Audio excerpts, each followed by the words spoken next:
Good evening, ladies and gentlemen. What is going on? What is good? We have some shocking news, some news that I was not expecting to come out of this campaign, especially this close to election day. We are literally, it's Sunday, November 3rd. The election is Tuesday, November 5th. And last night, we had a huge, shocking story that could change everything about this campaign. Now, you guys know that a couple of days ago, I did my live stream where I gave my final predictions for the presidential election. I had Kamala Harris at 292, Donald Trump at 246, obviously Kamala winning. And then this news breaks and I'm like, whoa, wait a minute. I could be completely wrong about this because I'm under the impression it's going to be a super close race, that she's probably going to win, but she's not going to get over 300 electoral college votes. And then this news breaks from Iowa. And now I'm starting to question, could we be seeing an Obama level election? Could we actually see her just completely stomp Donald Trump? Is that possible? Could that happen? And if this poll is correct, then it certainly is possible. Absolutely. Now, keep in mind, just like I said in my final prediction video, polls are not everything. Polls are not always accurate. They're not everything. Polls can definitely be wrong. Polls can absolutely be wrong. And you shouldn't base your election analysis, your election predictions simply off of the polls. A lot of people didn't seem to get that in the live stream, unfortunately. There were some comments about like, do you even know how to read the polls? Like, you don't understand polling. And as I stated, I don't know how many times in that stream, these predictions are not based solely on polls because I don't believe in basing things solely off of polls. I think polls are a factor. I think you take polls into consideration. But you have to understand polls are a snapshot of a certain period in time of the campaign. And that's pretty much it. What you need to look more so is at demographics. You need to look at certain key factors, the economy, economic factors, international conflicts, international factors, foreign and domestic politics. There's certain things that you have to look into that really are more reliable when it comes to predicting how elections are going to turn out, especially on the presidential level. But I did say that polls were somewhat of a factor, especially this close to the election. This close to the election, the polls are more of a factor than they are at any other time because we're so close to the election. We're so close to the election, and there's very few undecided voters at this point. Most people have already made up their mind. Most people have already made their decision on who they're going to vote for. So polls that are conducted this close to an election are usually going to hold a little more weight, in my opinion. And that being said, we have a huge, shocking poll coming out of Iowa that may suggest she's going to take this by more than what even I predicted, by maybe more than what even people like Professor Alan Lichtman, with his keys to the election, who has predicted every single election for the last, I don't know how many, quite a few. This may end up being a much bigger stomp for her this time around. We'll see. So let's go ahead and dive into the breaking news. This is pretty shocking. This is coming from Iowa. Iowa poll Kamala Harris leapfrogs Donald Trump to take lead near Election Day. Here's how. The nationally recognized Iowa poll shows Kamala Harris picking up support from women to surpass Donald Trump in a ruby red state that he has won twice. That's important to remember. Iowa was not even in contention. No one was even talking about Iowa as a swing state. Everybody had already assumed it's automatically red. It's automatically in the Republican column. It's a ruby red state. And then we get this poll. And again, the reason why people are really interested in this poll, are really focused on this poll, is because it's done by one of the most trusted, one of the most reliable, one of the most accurate, one of the most reputable pollsters in the country. And that is, of course, Ann Seltzer, president of Seltzer and Company. This poll has been remarkably accurate in previous election cycles, remarkably accurate. And if you read the article here on the Des Moines Register, it says here, Kamala Harris now leads Donald Trump in Iowa, a startling reversal for Democrats and Republicans who have all but written off the state's presidential contest as a certain Trump victory. A new Des Moines Register / Mediacom Iowa poll shows Vice President Harris leading former President Trump 47% to 44%. So 3 points ahead among likely voters. And let's be clear about this. It's not just registered voters, it's likely voters. And polls with likely voters are going to be more accurate than polls with just registered voters. Just days before a high-stakes election that appears deadlocked in key battleground states. The results follow a September Iowa poll. Now get this. Look at how much this has changed over the course of this election. The results follow a September Iowa poll that showed Trump with a 4-point lead over Harris, and a June Iowa poll showing him with an 18-point lead over Democratic President Joe Biden, who was the presumed Democratic nominee at the time. Guys, this is what I was saying back when Biden had that horrible debate with Donald Trump. I said, if he stays in the race, Trump is going to win. There is no way that Biden can win this race. And I said, he has to drop out. He is going to drop out. Everybody, including my boy Extra Hero, God bless you, Extra Hero, but everybody was doubting me. Everybody was saying it's not going to happen. And I said, it's going to happen. It's going to happen. It happened a week later than I thought, but we had the whole Trump assassination. That kind of, changed the time frame a bit, obviously. But I said, if he stays in the race, Trump is going to win. He dropped out. Kamala jumped in. Kamala started seeing a huge surge. She started seeing a lot of momentum. It kind of mellowed out, as you would expect, as the campaign went on. And now here at the end, she's seeing a huge surge of support again. Enough that's probably going to get her over the finish line. Enough that's probably going to get her to win this election, as I said in my prediction video. And I've been proven right about this. I've been pretty accurate when it comes to this freaking election, man. I said, Biden's going to drop out. Harris is going to jump in. Harris is their best chance at beating Trump. And lo and behold, here we are. And she's on the precipice of winning. It's not a sure thing. It's not a guaranteed. He could still win. He could still pull this out. But as I showed in my final prediction video, she can lose more states than him. She has not a much easier path to victory. She has an easier path to victory. And if Biden had stayed in the race, we'd be having a completely different conversation. We'd be sitting here right now talking about how we're probably looking at a Trump second term. We're probably looking at a Trump reelection. That's what we'd be talking about right now. It would not be anywhere near this close. There certainly would not be talk about the Democratic candidate winning if Biden was in the race. I've been right about this. I've been accurate on this. And I believe that she's going to pull this out. She's going to pull this off. I was under the presumption it's going to be a lot closer, but if this poll is correct, and again, always take polls with a grain of salt because they are a snapshot in a moment in time during the campaign. But with it being this close to Election Day, literally, we have today, we have tomorrow, and then Tuesday is Election Day. With it being this close, I put a little more weight into this poll. With it being one of the most reputable and accurate pollsters out there, and Seltzer and Company, I put a little more stock into this. And if she does win this, 3%, if she does win this, that has huge ramifications for the election as a whole. Now, and again, look at how much this has shifted, guys. Back when Biden was the nominee, Trump was winning with an 18-point lead over Joe Biden. 18 points. And then that drops down to a 4-point lead over Harris in September. So we literally dropped we like just Harris being in the race, just Kamala Harris jumping in the race instead of Joe Biden. She immediately closed the gap by 14 points. 14 points. That's huge. That's massive.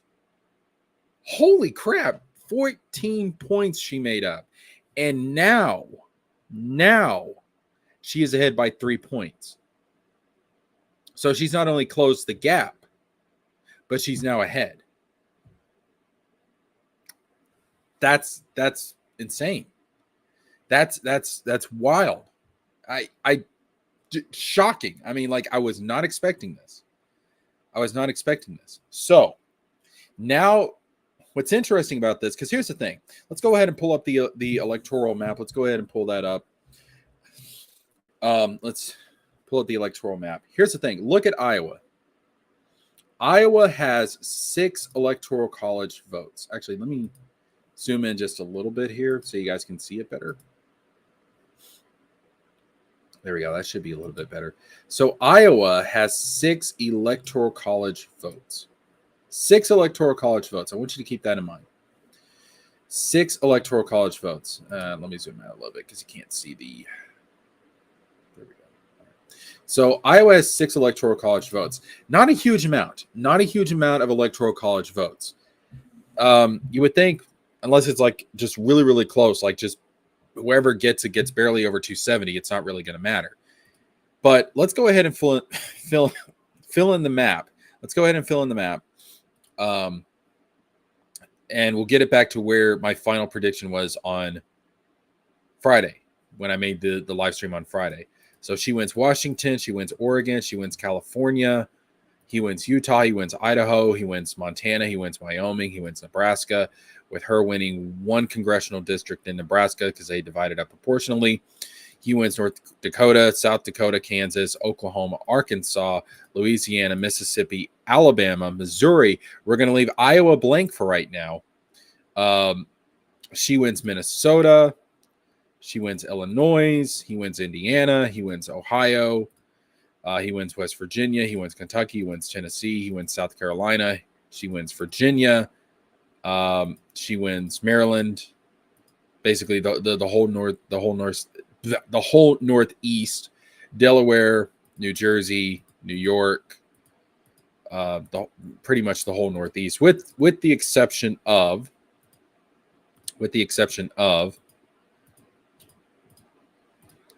one of Maine's congressional districts, which is probably going to go to Trump. He wins Texas. He wins Florida. She wins New Mexico. She wins Colorado. And then we get back to the 7 battleground states plus Iowa. All right. So let's fill in the battleground states as I had them on Friday. So she wins Nevada. He wins Arizona. He wins Georgia. She wins North Carolina. She wins Pennsylvania. She wins Michigan. She wins Wisconsin. All right.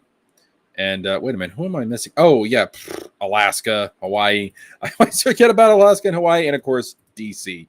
All right, so there we go. So now we take away Iowa's 6 electoral college votes, which we had for Trump before, all right? And we had it on Friday. It was 292 to 246 because I thought it was going to be close enough to where she was not going to get over 300 electoral college votes. I just did not see it happening. All right. But let's go ahead and let's say that this poll is accurate. And let's say that Iowa turns blue. If Iowa turns blue, that gets her to 298. Still not over 300 electoral college votes. Still a very close election. But it gets her to 298. All right. So if we take everything that I said on Friday into consideration, keep the map exactly the same, but based on this poll, we give Iowa to Harris instead of Trump. She wins 298 to Trump's 240. That's still a pretty close race. She still hasn't gotten over 300 electoral college votes, but she wins because she's gotten over 270. Now, that's good for her. That's good for her. But keep something in mind here. The ramifications of Iowa going blue are much larger than Iowa because Iowa is a ruby red state. Iowa has not gone blue since Obama. In fact, let's go ahead and pull up the Obama-McCain map. And we'll pull up the, we'll go to 270 to win. Here we go, 270 to win. Let me go ahead and pull that up for you guys. We'll also look at the Romney-Obama map as well, because I want you guys to see this.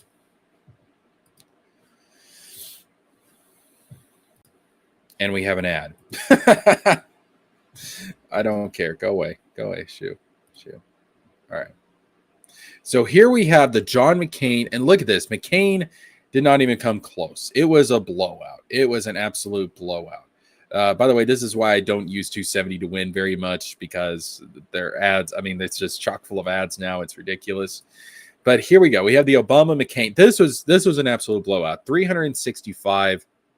And look at one of the states that Obama ended up winning. He ended up winning Iowa. He won Iowa. He won Ohio. He won Florida. But he won Iowa. All right? That's important. That's important. Now, let's switch over to, let's see if we can, let's see, how do I switch over to, let me switch over to the 2012 electoral map real quick. That's going to be the Romney-Obama election. Here we go, Obama and Romney. Still a blowout. Romney did a little bit better than John McCain. A little bit better.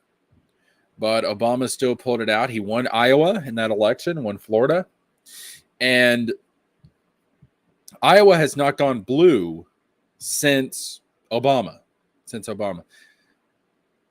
It went for Trump in 2016. It went for Trump in 2020. If Iowa goes blue this time around for Harris, that suggests we could be seeing an Obama-level blowout. It suggests that we could be seeing an Obama-level blowout to where she might not only win this thing, but she might win it by a lot. She might not only get just over 300 electoral college votes, but well over 300 electoral college votes. I've already heard some people saying like she could get 400. Whoa, slow your roll. I don't think it's not going to be 400. It's not going to be 400. But this could suggest an Obama-level blowout, which some people are saying she could be winning in a landslide at this point. That's pretty insane. All right. So let's go back to our ABC map here. And let's say that she does end up taking Iowa. All right. What does that mean for other places? Remember, Iowa's ruby red. If she can take ruby red Iowa,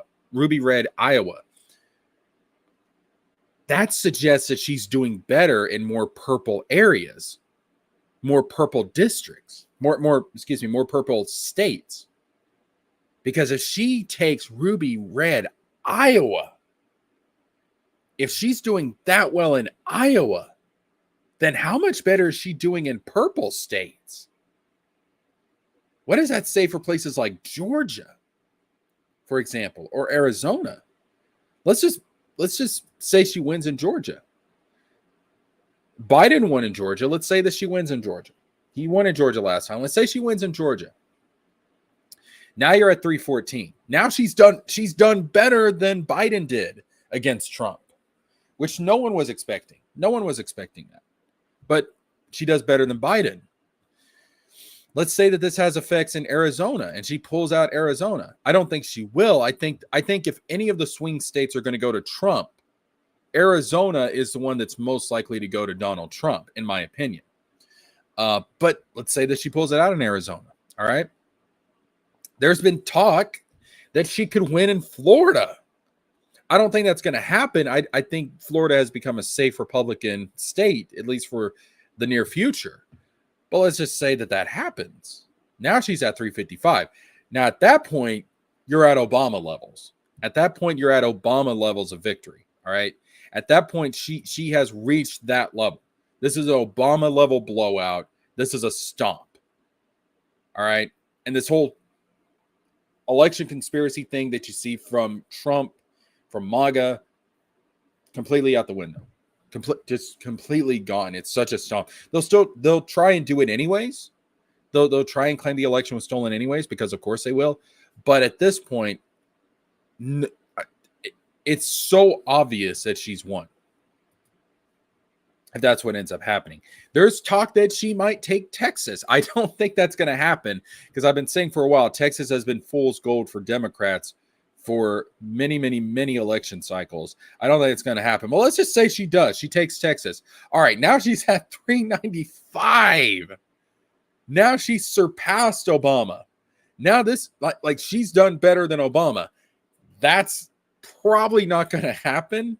That's probably not going to happen. But that would be wild. And let's just say this happens. Let's just go with the craziest possible scenario. All right. Let's just say this happens. And hell, let's take away Maine's congressional district that went to Trump. Let's just say this happens. All right. If this happens, this changes American politics for a generation. This changes American politics for a generation. You may not, depending on how the Harris administration goes, if she leans into progressive economic policies, which empower the rich, if she leans into progressive economic policies that empower the poor, that empower the working class, that actually helps to raise people out of poverty, if she does that, people are going to find those policies to be extremely popular, because they're extremely popular in every other developed nation. They'll be popular here. And she ends up winning by another landslide in 2028. You could see the Republicans lose the presidency for a generation. They could be out of power for a generation. And you may say, well, that's not going to happen. It's happened before. It's happened before. During the mid-20th century, Republicans were out of power for a generation. All right. It really wasn't until you had the Nixon and the Reagans come up that Republicans started to regain prominence and power. But for a generation, they were out of power. If that's what, the thing that you have to understand here is that Donald Trump and MAGA may have killed the Republican Party for a generation. And so the entire Republican Party will have to take a step back. They'll have to reevaluate their priorities and their principles, what they want to be, what they want to support, who they're going to be going forward. And it will take a generation to rebuild. That's how devastating Donald Trump and the MAGA movement could be to the Republican Party, that they get so decimated. Again, just basing this off the Iowa poll. And I know this is just a wild scenario I'm putting out there, but if she gets Obama levels, or if she does better than Obama, then MAGA will have decimated the Republican Party, and they will have to spend a generation rebuilding themselves. And so during that time, they're not going to have any claim to power.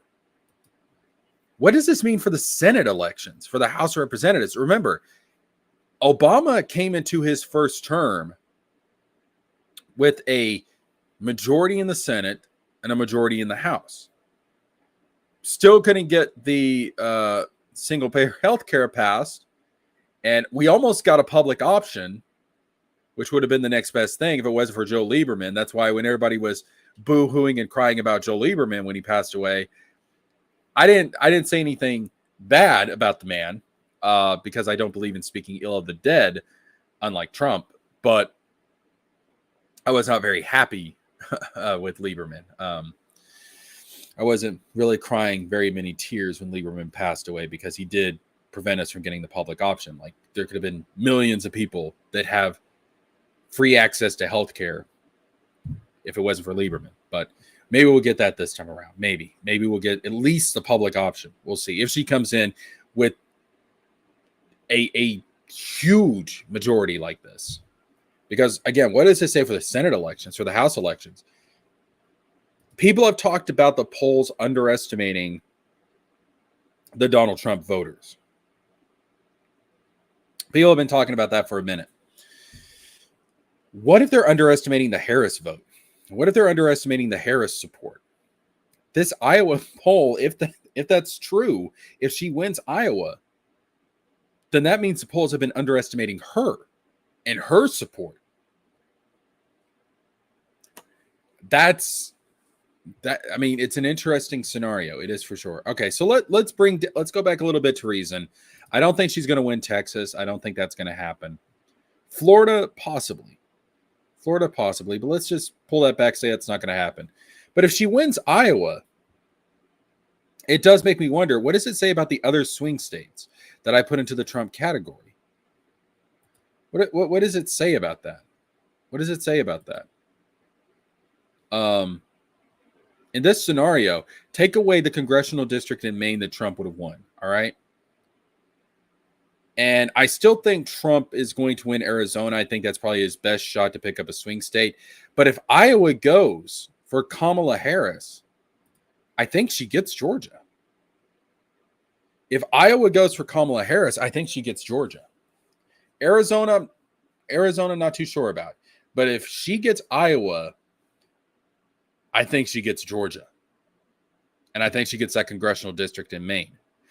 So assuming the polls in Iowa are correct, all right, this could change things dramatically. And we could see her at 315 versus Donald Trump 223, which is not quite Obama levels. Again, she'd have to pick up a big state. She'd have to pick up a big state like Florida in order to be Obama levels, which might be possible. I mean, I don't know, man. Might be possible. But this would, if she's winning in Iowa, she's probably going to do better than Joe Biden. If she wins Iowa, she'll do better than Joe Biden. And I'll tell you right now, if Kamala Harris wins Iowa, ruby red Iowa, she's going to win the majority of the swing states. And if that happens, if she wins Iowa, she wins the election. That's obvious. She wins the election. So, again, this poll is shocking. Kamala Harris up 3 percentage points in the polls in Iowa just the weekend before Election Day. No one saw Iowa coming. No one saw that coming. No one saw that coming. And if the polls are accurate and she does win Iowa, ruby red Iowa, that means she's probably winning in the majority of the swing states, if not all of them. And that means she's going to win this election. So there may be a hidden Harris vote out there. Just like in 2016, you had a hidden Trump vote, there may be a hidden Harris vote out there. Now, if you're a Democrat and you want her to win, that doesn't mean get complacent. You still got to get out there and vote. You still got to get out there on Election Day. Do your thing. Don't get complacent. Don't get complacent. Again, polls do not elect presidents. Voters do. But yeah, that's the breaking news. That is the shocking news. That's my thoughts on it. And that's my thoughts on the ramifications and the implications of what this could mean for the election, for how this could turn out. This might not be as close as I thought. She might end up having a somewhat of a blowout. Maybe an Obama level blowout. I mean, if that's true, I mean, holy crap. Like I didn't see that coming. But she might do better than Biden. If she wins Iowa, she's going to do better than Biden, which no one was expecting. But we'll see how it turns out. Anyways, thank you guys so much for watching. Thank you guys for tuning in. That's going to wrap it up for this one. If there's any more major election breaking news, we'll, of course, be talking about it. But Iowa, Harris is now leading, according to the most accurate, reputable pollster in that state. Kamala Harris is now leading in Iowa by 3 points. The ramifications for that on the election are huge. All right. Until the next one, I will see you guys later.